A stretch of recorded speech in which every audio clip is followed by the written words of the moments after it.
दे तद्गुण लब्धये।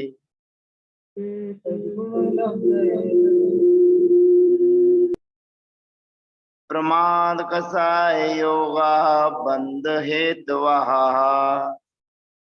अब 8वें अध्याय में बंध तत्व का वर्णन प्रारंभ है।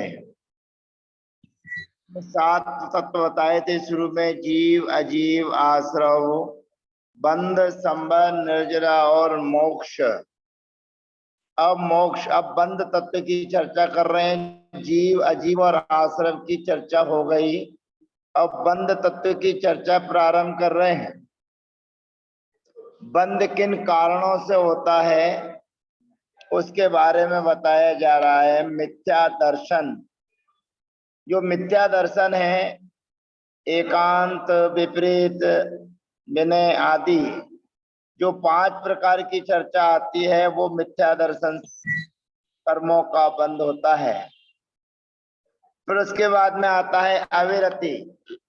अविरति का मतलब है 5 इंद्रियों के विषयों में लगना, मन के विषय की पूर्ति करना और 6 काय के जीवों की विराधना नहीं करना, ये अविरति कहलाती है। ये 12 होती हैं। फिर आता है प्रमाद। सत्सु कार्येषु अनुत्साह, सत् कार्यों में, अच्छे कार्यों में उत्साह का नहीं होना प्रमाद कहलाता है। ये इसके 15 भेद होते हैं। फिर आता है कसाय। कसाय के 25 भेद होते हैं। और योगा, योग 15 होते हैं। ये बंध हेतवा, ये बंध के हेतु हैं, बंध के कारण हैं, इनसे बंध होता है। अब हमको चिंतन मनन करना है, विचार करना है। तो बंध के हेतु और बंध के कारण बताए जा रहे हैं। उनमें मिथ्या दर्शन 5 भेद, अविरति 12 भेद, प्रमाद 15 भेद, कसाय 25 भेद, योग 15 भेद। और इन सबका टोटल कर दिया जाए तो 72 भेद हो जाते हैं। 72। अब यहाँ पर 72 भेद बताए गए हैं। और जहां अन्य जगह जब हम पढ़ते हैं तो आश्रव की चर्चा आती है, तो आश्रव की चर्चा में आश्रव के 57 भेद गिनाए जाते हैं। अब वहां आश्रव के 57 भेद गिनाए जाते हैं और जिनसे आश्रव होता है उन्हीं से बंध होता है। बंध के लिए कोई अलग से कोई चीज, जिनसे आश्रव होता है उन्हीं से बंध होता है। और आश्रव के बारे में मंगत राय की 12 भावनाओं में कहते हैं, पन मिथ्यात योग 15, 12 अविरत जानो, पंचरु 20 कसाय मिले सब सत्ता मन मानो। अर्थात यहाँ पर प्रमाद को नहीं गिनाया गया है, प्रमाद की चर्चा यहाँ पर नहीं है, लेकिन यहाँ बंध के जो हेतु और कारण बताए जा रहे हैं उसमें प्रमाद को गिनाया जा रहा है। अब यहाँ पर प्रमाद को गिनाया जा रहा है और वहां पर प्रमाद को नहीं रखा गया है, तो ये दो चीजें कैसे? आश्रव 57 से होता है और बंध 72 से होता है। अब बात यह है कि दोनों का तालमेल बैठाना जरूरी है। तो आचार्य भगवंत कहते हैं प्रमाद कसाय का ही भेद है। कसाय के द्वारा ही जो राग भाव होता है, और 15 प्रमाद के भेदों में 4 कसाय भी हैं। इसलिए जब यहाँ पर हेतु और कारण तो 5 गिना दिए गए हैं, पर 5 हेतु और कारण होने के बाद भी जो प्रमाद बताया जा रहा है वह प्रमाद कसाय के भेद है। तो 15 प्रमाद के भेदों को अगर अलग कर दिए जाएं, मोहम्मद राय की 12 भावना में आश्रम के 57 कारण बताए गए हैं। वे ही 57 कारण इन सूत्र में आ जाएंगे। मिथ्या दर्शन, अविरति, कसाय और योग। प्रमाद कसाय का ही एक भेद है, ये हमको जानना चाहिए। और जब बंद आपको होगा, मिथ्या दर्शन, अविरति आदि जो कार्य करेंगे तो आपको कर्मों का बंध होगा, कर्मों का आश्रय होगा। आश्रय होने के बाद वे कर्म आत्मा के साथ बंधन को प्राप्त होंगे। और जब बंधन को प्राप्त होंगे तो बंध के भेद करने के लिए आचार्य महाराज अगला सूत्र कहते हैं।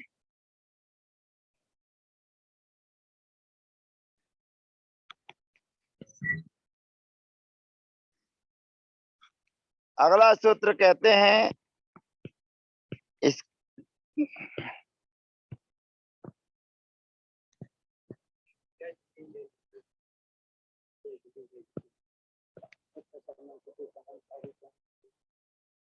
सकसायत्वा जीवः कर्मणो योग्यान पुद्गला न दत्ते सा बंधः।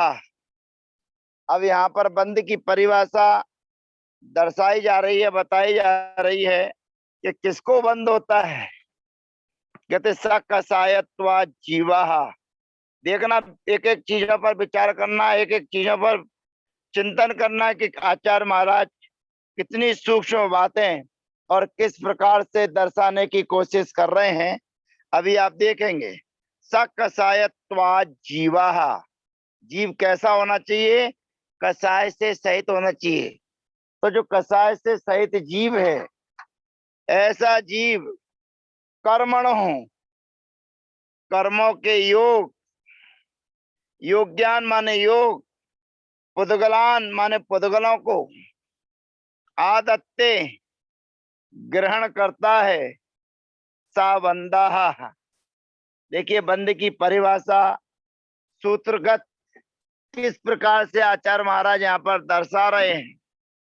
सकसायत्वा जीवा, कसाय से सहित जो जीव है, कर्मण कर्मों के योग, पुद्गलान आदत्ते कर्मों के योग, पुद्गल वर्गणाओं को जो आदत्ते माने ग्रहण करता है, सह बंधा वह बंद कहलाता है, वह बंद है, ऐसा जानना चाहिए। तो पहले सूत्र में बंद के कारण बताए गए कि इन कारणों को आप करेंगे तो आपके जीवन में बंद होगा। अब बंद किनको होगा? तो सकसायत्वा जीवा, जो कसायों से सहित है, ऐसा जीव कर्मणः योग्यान कर्मों के योग, पुद्गलों को आदत्ते ग्रहण करता है, उसे बंद कहते हैं। अब जब कसाय से सहित रहने वाला जीव कर्मों का बंद करता है तो उसके भेद भी अलग अलग होंगे कि कौन सा बंद करता है। तो उसके 4 भेद यहाँ पर गिनाए जा रहे हैं। प्रकृति स्थित अनुभव प्रदेशास तद विधेया, प्रकृति स्थित अनुभव प्रदेशास तद विधेया। 8वें अध्याय के जिन सूत्रों का उच्चारण हम कर रहे हैं, 40 मिनट होने के बाद पुनः हम और आप जब आएंगे तो इन सूत्रों का उच्चारण आपके बीच में रखेंगे और जो भी आपकी शंका समाधान होगी उसकी भी हम चर्चा आपके बीच में लाएंगे। तो यहाँ पर दूसरे सूत्र में कहा गया सकसायत्वा जीवा, कसाय से सहित होने वाला जीव कर्मों के योग, पुद्गलान माने पुद्गलों को आदत ग्रहण करता है, सा बंधा उसको बंद कहते हैं। और जब बंद होता है तो बंद कितने प्रकार का होता है? कहते हैं प्रकृति। प्रकृति का मतलब होता है स्वभाव, तो ज्ञानावरण आदि कर्मों की जो प्रकृति है, ज्ञानावरण आदि कर्मों का जो स्वभाव है, उस स्वभाव रूप कर्मों का बंध हो जाता है, उसको कहते हैं प्रकृति बंध। उसके बाद में आता है स्थिति। किस कर्म की स्थिति कितनी बंधी है? किसी कर्म की स्थिति 70 कोड़ा कोड़ी सागर की बनेगी। अब बहुत सारे शब्द आपके और हमारे बीच में ऐसे आएंगे कि हो सकता है कि उन शब्दों के अर्थ भी हमको और आपको ना पता हो। हमको पता हो लेकिन बता नहीं पा सकते। आपको पता नहीं है, जानकारी लेने की इच्छा आपके अंदर होगी, लेकिन उसकी परिभाषा इतनी बढ़ चढ़कर आ जाएगी कि आप हम शुरुआत करेंगे तो आगे की याद रहेगी, तो पीछे पहुंचेंगे तो पीछे की याद होने पर आगे की भूल जाएंगे। ऐसी ऐसी परिभाषाएं अभी आपको सुनने को मिलेंगी। स्थिति के बाद आता है अनुभव।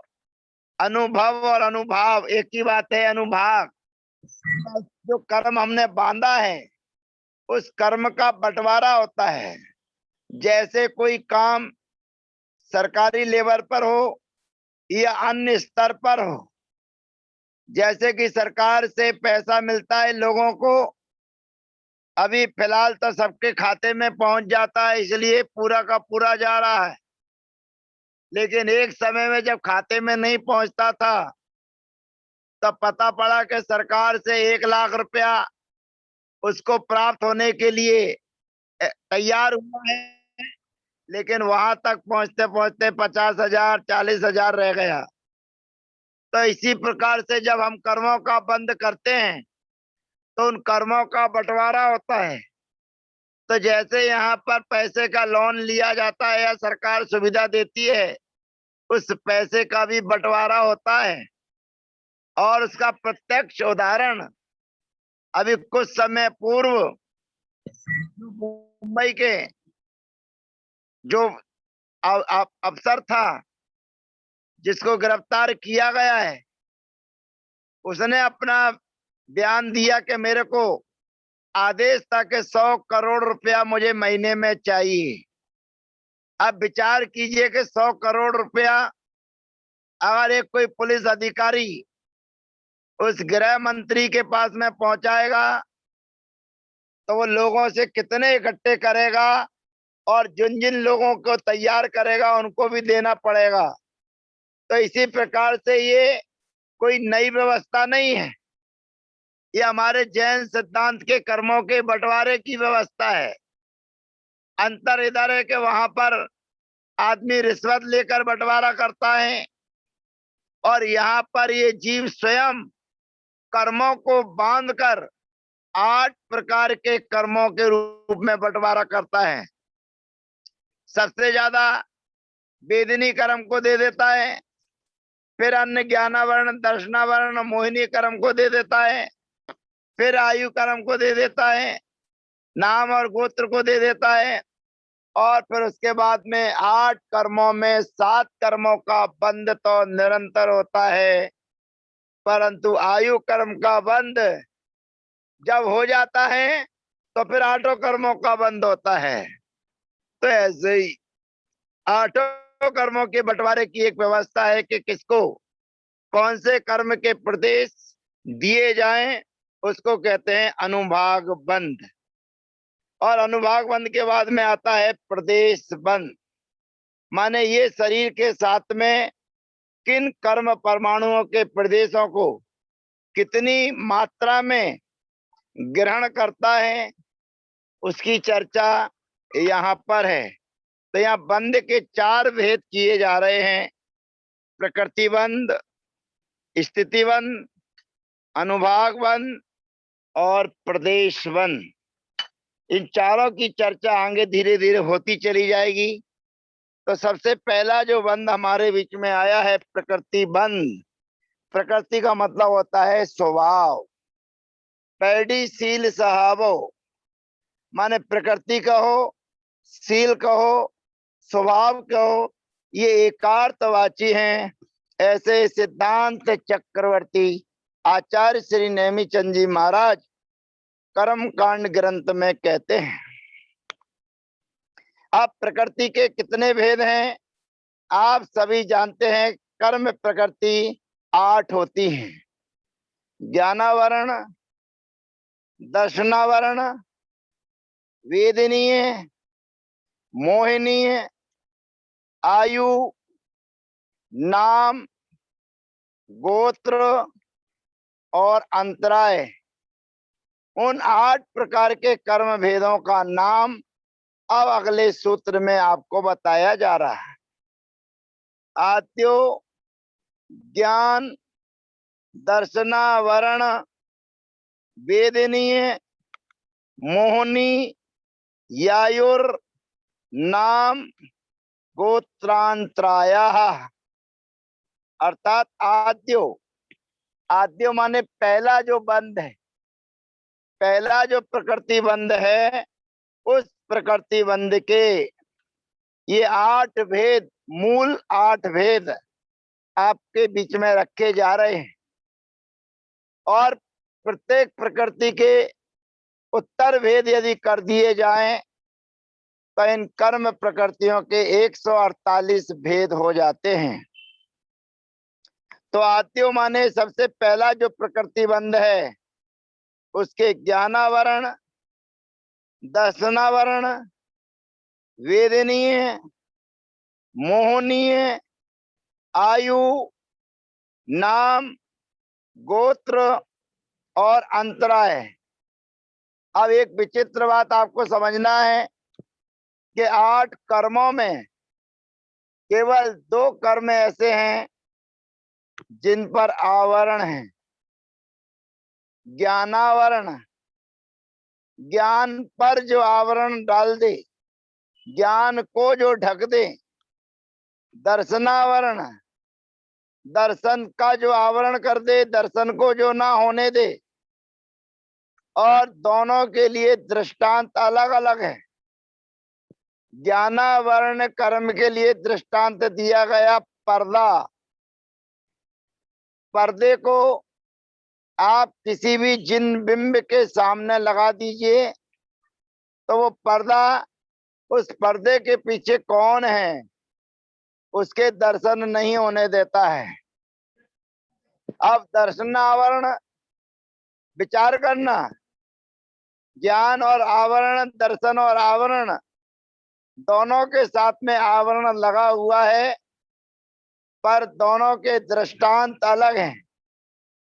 ज्ञानावरण कर्म के लिए दृष्टांत दिया पर्दा का और दर्शनावरण कर्म के लिए दृष्टांत दिया द्वारपाल। द्वारपाल का मतलब होता है रहने वाले व्यक्ति के दर्शन ना होने दे।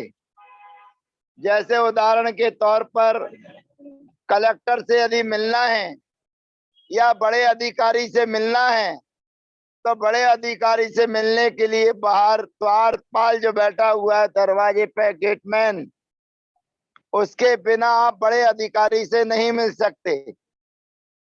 ऐसे ही दर्शनावरण कर्म के लिए दृष्टांत दिया द्वारपाल कि जैसे द्वारपाल अंदर रहने वाले का दर्शन नहीं होने देता है, उसी प्रकार से दर्शनावरण कर्म आत्मिक गुण का दर्शन नहीं होने देता है। शेष कर्म सामान्य है, उनके साथ में आवरण नहीं लगा है, लेकिन उनके दृष्टांत सबके अलग अलग आपके बीच में आएंगे और सबके दृष्टांत अलग अलग आएंगे। आप समझ सकते हैं, आप लिख सकते हैं और उसके बाद में चिंतन मनन कर सकते हैं। और कुछ अगर ना लिख पाए, कुछ यदि ना समझ पाए तो फिर आपको थोड़ा समय 15 मिनट बाद आपको प्राप्त होगा, जिसमें आप इस 40 मिनट की चर्चा को अपने चिंतन मनन में ला सकते हैं। तो ज्ञानावरण कर्म के लिए दृष्टांत दिया गया पर्दा का, दर्शनावरण कर्म के लिए दृष्टांत दिया गया द्वारपाल का, वेदनी कर्म के लिए दृष्टांत दिया गया शहद लिपटी तलवार। अब ये दृष्टांत आचार्य महाराज ने दिया जरूर है, पर विचार करना, चिंतन करना, आचार्य महाराज के समझाने का उद्देश्य समझने की कोशिश करना, और फिर मेरे जैसे व्यक्ति का, सामान्य व्यक्ति का चिंतन सुनने और समझने की कोशिश करना। क्योंकि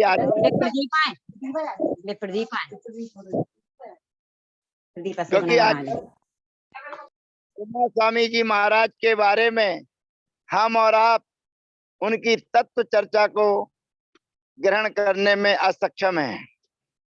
तो तीसरा आता है दृष्टांत, शहद लिपटी तलवार। अब शहद लिपटी तलवार हो तो उसके लिए कहा गया, समझाया जाता है कि शहद लिपटी तलवार को यदि चाटोगे तो शहद मुंह में लगेगा, वह मीठा देगा, सुख देगा, सुविधा देगा, लेकिन उसके बाद जीभ कट जाएगी तो वही असाता रूप परिणमित हो जाएगा, दुख देगा, कष्ट देगा।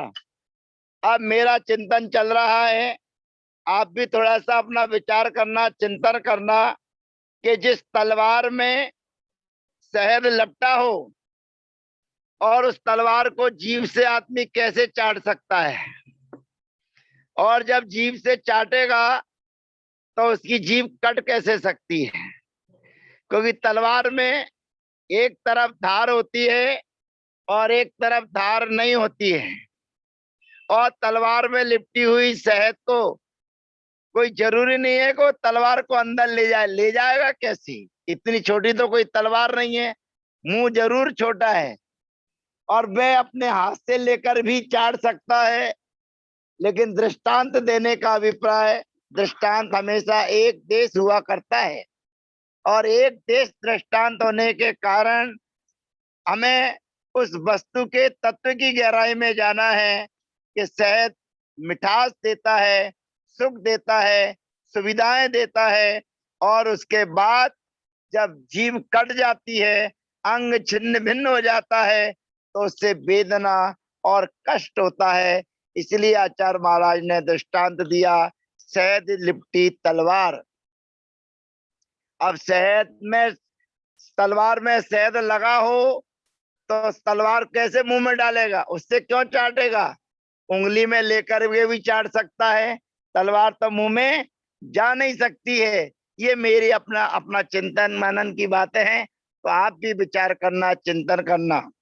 और चौथे नंबर पर मोहिनी कर्म के लिए दृष्टांत दिया गया शराब का, मदिरा का। तो जैसे लौकिक व्यवहार में नेमिनाथ भगवान के समय में वो मुनिराज दीपायन मुनि, जिनके कारण द्वारका जली, ऐसे वे शराब पीने वाले यादव वंशी, जहां नीचे शराब डाल दी गई, बावड़ियों में शराब डलवा दी गई, गड्ढों में शराब डलवा दी गई, उन शराब को पीकर वे मदहोश हो गए। तो जैसे शराब को पीने के बाद आदमी अपने स्वभाव को भूल जाता है, ऐसे ही शराब से भी ज्यादा खतरनाक ये मोहिनी कर्म है कि ये मोह में रहने वाला जीव अपने आत्म तत्व को विस्मृत हो जाता है, भूल जाता है, उसको याद नहीं रख पाता है। तो मोहिनी कर्म के लिए दृष्टांत दिया शराब का। और उसके बाद में आयु कर्म, आयु कर्म के लिए दृष्टांत दिया है जेल का। और ऐसी जिसके दो हिस्से अलग अलग हैं और उसको पैर में लगा दिया जाए तो उसके साथ में फिर ताला लगा दिया जाए, तो वो लकड़ी का बड़ा गट्टा आपके पैर में लगने पर आपको रोके रहता है। और स्वाध्याय करने वाले सभी लोगों ने, शायद हो सकता है कि क्रांति पिक्चर देखी हो, और क्रांति पिक्चर में मनोज कुमार और दिलीप कुमार के जो पैरों में तख्ते लगाए गए, बस उसी का नाम है आयु कर्म की तरह उनको रोके रखना। तो आयु कर्म के लिए जेल का दृष्टांत दिया कि जेल में कोई भी अपनी मर्जी से रहना नहीं चाहता है, पर बस उसको रहना पड़ता है। इसी प्रकार आयु कर्म के कारण इस शरीर रूपी जेल में पीके जैन साहब, अशोक जी, अरुण जी आदि आदि जितने भी हमारे भव्य जीव हैं, उनको इस शरीर रूपी जेल में रहना पड़ता है। पर रहना नहीं चाहते हैं। जेल में कोई अपनी मर्जी से नहीं रहना चाहता, और अशुभ कर्म करने के बाद जेल में चला जाए तो वहां से निकलने के लिए बेचैन परेशान होता है। और वही दृष्टांत आपको दिया है, तो आप चिंतन मनन नहीं करते कि शरीर रूपी जेल में हम बंद हैं, तो इस शरीर रूपी जेल के बंधन से भी हमको छूटना है, बाहर निकलना है। और शरीर रूपी जेल के बंधन से जब आप बाहर निकलेंगे, अर्थात संसार के चक्र को रोक देंगे और उस आत्म तत्व को प्राप्त करके सात राजू ऊपर सिद्धालय में गमन करेंगे, उसका आनंद ही कुछ और है। एक शरीर को छोड़कर दूसरे शरीर को प्राप्त कर लेना केवल ज्यादा से ज्यादा एक कम दो उत्तीर्ण वानाहर का 3 समय भी नहीं लगेंगे, और ये चौथे समय में वहां पर पहुंच जाता है, दूसरा शरीर धारण कर लेता है। माने एक जेल से छूटा और पुनः दूसरी जेल में पहुंच जाता है। तो अपने को चिंतन मनन करना है कि जो आयु कर्म रूपी जेल, लोग 75 साल के हो चुके हैं, 80 साल के हो रहे हैं, लेकिन उसके बाद उनकी रसना इंद्री इतनी चपल है, इतनी खाने पीने की खुराक मांगती है कि अपने आवश्यकों को भी नहीं करने देती है। तो ऐसी जेल से बचने की कोशिश करना। और इसके बाद में आता है नाम। तो नाम कर्म के लिए दृष्टांत दिया चित्रकार। तो जैसे चित्रकार होता है, चित्रकार अलग अलग प्रकार के चित्र बनाता है। किसी में काला रंग भरता है, किसी में सफेद रंग भरता है, किसी में हरा रंग भरता है। ऐसे ही ये नाम कर्म, दो गोरे, दो सांवले, दो हरिया वर्ण और 16 स्वर्ण समान इत्यादि 24 तीर्थंकरों को अलग अलग रंग में बांट दिया है। किन्हीं को लाल बना दिया, किन्हीं को सफेद बना दिया, किन्हीं को हरा बना दिया, किसी को श्याम बना दिया और 16 स्वर्ण समान बना दिया। तो ये कौन बनाने वाला है? कहते वही नाम कर्म है। चित्रकार की तरह किसी को किसी रंग का बना देता है। और उसके बाद में दृष्टांत आता है कुम्हार, प्रजापति। जैसे कुम्हार प्रजापति छोटे बड़े घड़े बनाकर तैयार करके लोगों को देता है, ऐसे ही ये गोत्र कर्म किसी को नीच कुल में पैदा कराता है, किसी को उच्च कुल में पैदा कराता है। और उसके बाद में आता है अंतराय कर्म।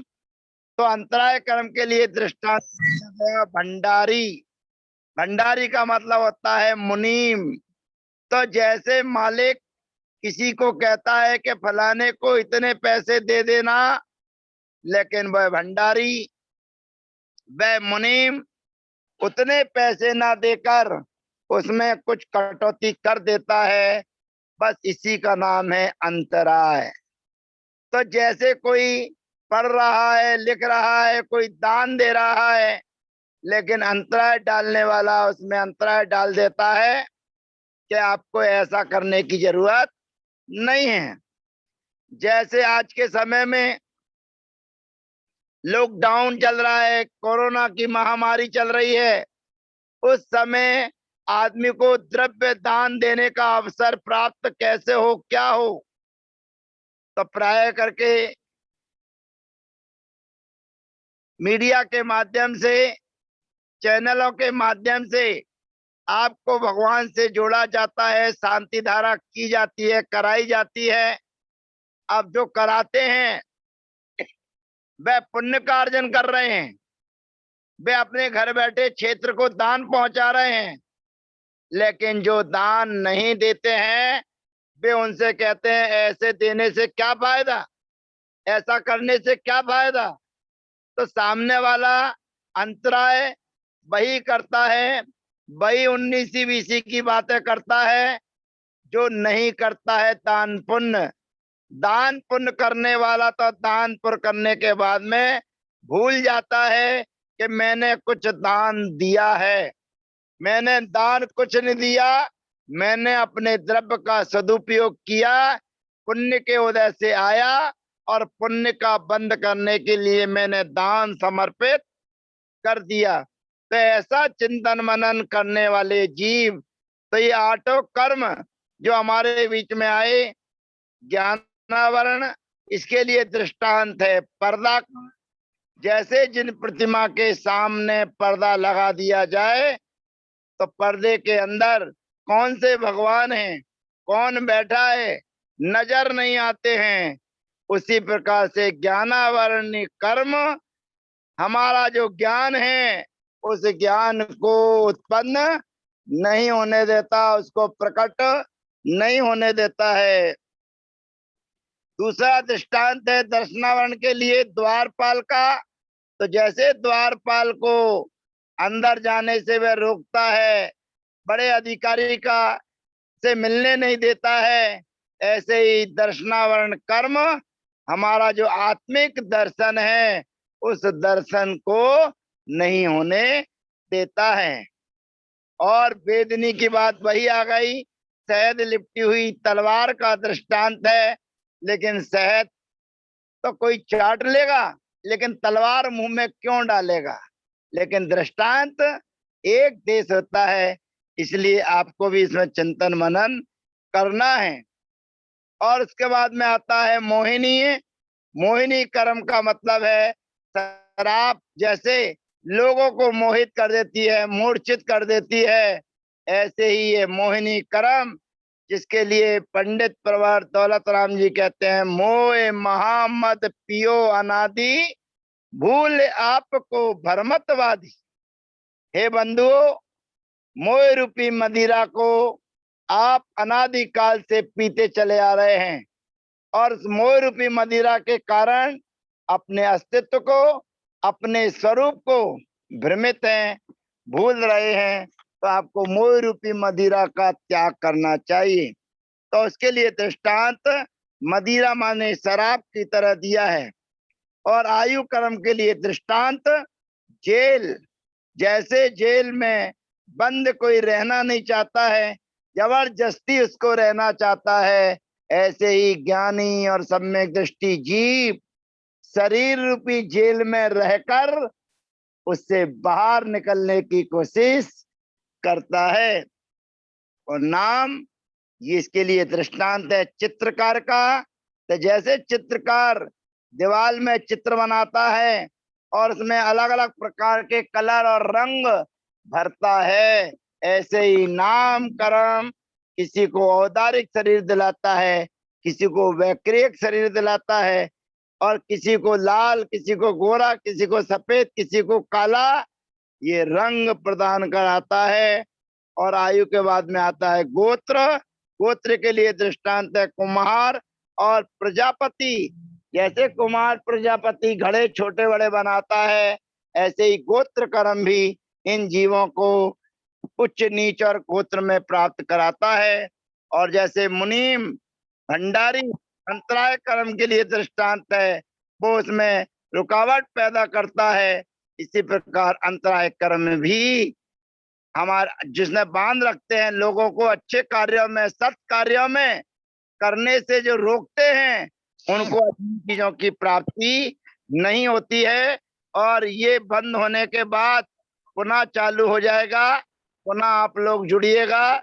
समय हो गया आपसे पुनः जुड़ने का, तो जैसे ही बंद हो आप पुनः जुड़िएगा। तब तक के लिए एक आध मिनट का, आधे सेकंड, आधे मिनट का हम और आप विराम लेते हैं। जुड़ने पर पुनः आपके बीच रहेंगे।